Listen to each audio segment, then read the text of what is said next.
Hi there, it's Adam at Fordingtons in Hexham here, and today I'm showing you around this 2016 Volkswagen Golf 2.0 TDI. It's an R-Line, BlueMotion as well, finished in black metallic, the R-Line diamond cut alloy wheels,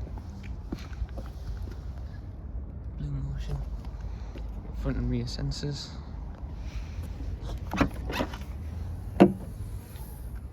Previous owner had the rubber mats fitted into the boot. It's been well looked after.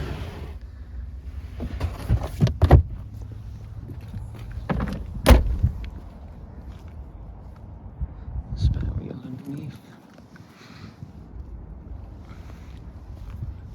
It's got the R-Line design seats, rear aircon, rubber mats fitted as well, both front and rear.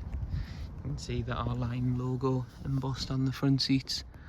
Really nice mix between the grey mesh cloth and the darker grey Alcantara suede material.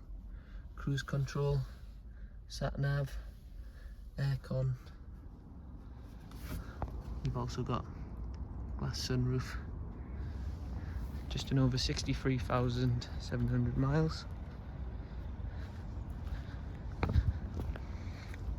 Lovely vehicle to drive. Great history, including a time belt done with the water pump in 2021, December 2021 as well. So thank you very much for watching. If you have any questions at all, please don't hesitate to get in touch. We look forward to hearing from you soon. Bye now.